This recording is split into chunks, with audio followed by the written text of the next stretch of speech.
ఈ రోజు వరకు. పైగా వాళ్ళేమో పొలిటికల్ ఫ్యామిలీ, పెద్ద ఫ్యామిలీ నుంచి వచ్చింది ఆవిడ. దీంట్లో మా బ్రదర్స్ కూడా అవుట్ రైట్ మనకి ఏ అవసరం వచ్చినా వాళ్ళు ఏం ఆశించకుండా నిలబడడం అనేది.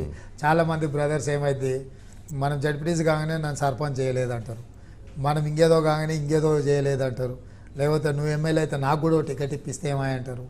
ఇట్లా రకరకాల కోరికలు అదొక సమస్య, కుటుంబంలో పెద్ద సమస్య కదా.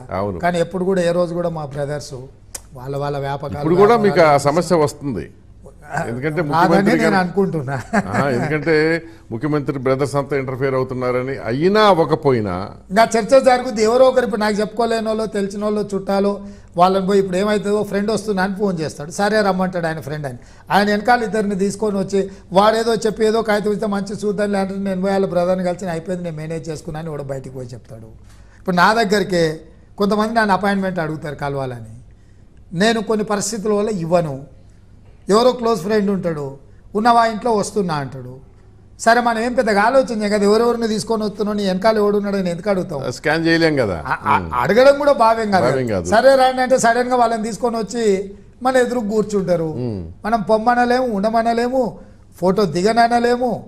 ఆ వచ్చిన ఫ్రెండ్ మనకి చాలా దగ్గరోడై ఉంటాడు, ఆ పక్కన ఉన్న వాళ్ళతోని మనకు ఏదో మనకు కొన్ని ఇష్యూస్ లో. ఇప్పుడు ఎక్కడ వస్తుందంటే సమస్య, డైరెక్ట్ గా వీళ్ళు గనక యంత్రాంగానికి అధికారులకు ఫోన్ చేస్తే సమస్య వస్తుంది.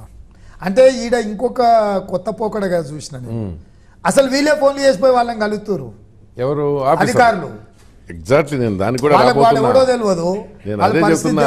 ఇప్పుడు వీళ్ళకి ఈ సిస్టమ్ కొత్త, అంటే ఇప్పుడు దాకా ఈ అధికారంలో లేరు. అవును, కొట్లాడే రేవంత్కి అండదండలుగా కుడి ఎడమలా ఉండేవాళ్ళు. అంతే అంతే.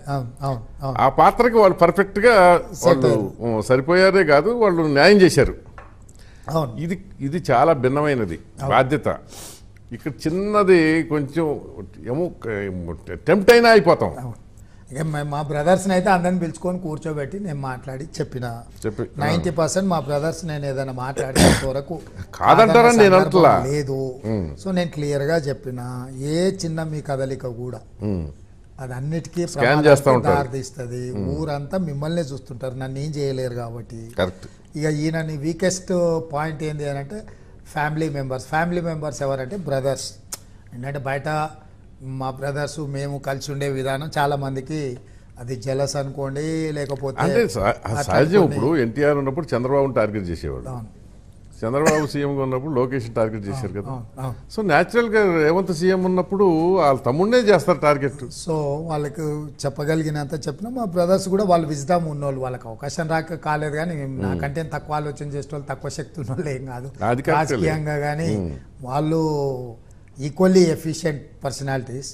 కాకపోతే నేను చెప్పిన బాస్ మీరు వ్యాపారాలు చేయండి, మంచిగా ఉండండి, రాజకీయం అనేది గవర్నమెంట్ లో ఇంటర్ఫియర్ కాకూడదని స్పష్టంగా చెప్పేశారు కదా. ఎవరన్నా దగ్గరలో మిత్రులో ఫ్రెండో బంధువో వచ్చేదా కష్టంలో మీకు చెప్తే అది మీరు నాకు చెప్పండి. కరెక్ట్. అది మీరు ఎవరితో మాట్లాడకండి.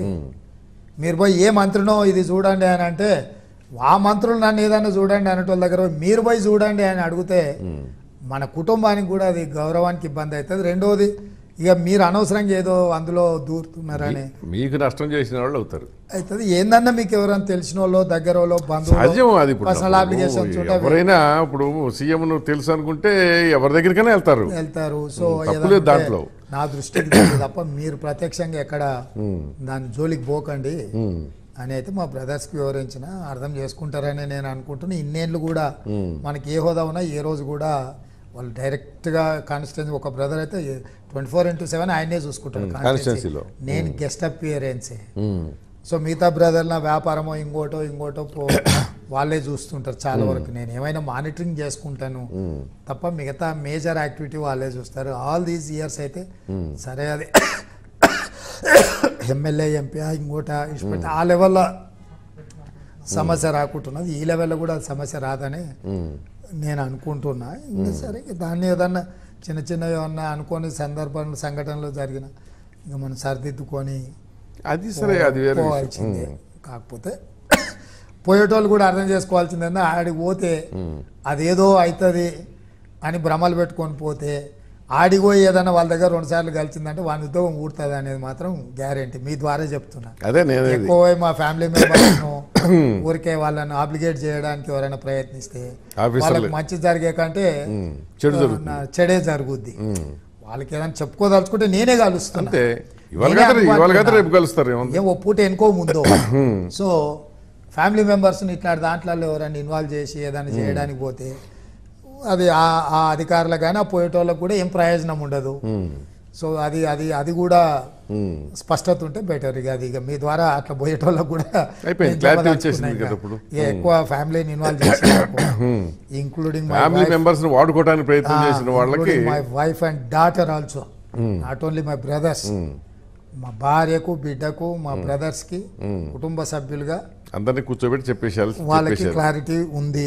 మళ్ళీ కూడా ఒకసారి నా వైపు నుంచి నేను కూడా వాళ్ళతో ఓ మాటగా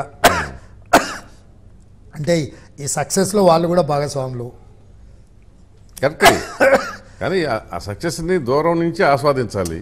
అంటే ఫ్యామిలీగా డెఫినెట్ గా గౌరవం పెరుగుతుంది. ముఖ్యమంత్రి కుటుంబం అంటే నేచురల్ సమాజంలో ఇది ఉంటుంది, అన్ని ఒక భాగము. మనం చేసుకున్న వ్యాపారాలలో కొన్ని సులువుగా జరుగుతాయి. పరోక్షంగా అది మనకి ఎంతో కొంత ఉంటుంది. దాని బేసిస్ మీద మనకు కొన్ని డోర్లు ఓపెన్ అవుతాయి. అంటే out of the way favour జరగకపోయినా కొన్ని సహజంగా జరగాల్సిన ఆగకుండా జరుగుతాయి. అవునవును అవును, నిజంగా మనకు జరగాల్సిందే. వాడు ఏదో ఒక కోపంతోనో నిర్లక్ష్యంతోనో అది ఆగిపోద్ది. అవును, ఇప్పుడు ఏమైతే ఎందుకు వచ్చిందా ఊరికే నెత్తినొప్పి జరగని అనుకుంటారు కదా. అట్లా ఇంకా అన్డ్యూ బెనిఫిట్ లేకపోయినా మనకు ఉండాల్సిన లెజిటిమేట్ రైట్ అయితే మనకు వస్తుంది. అవును. సో ఫ్యామిలీ మెంబర్స్ గా మనకు కూడా వాళ్ళందరి సహకారం ఉంటుంది, ఉండాలని కోరుకుంటున్నా. ఓకే.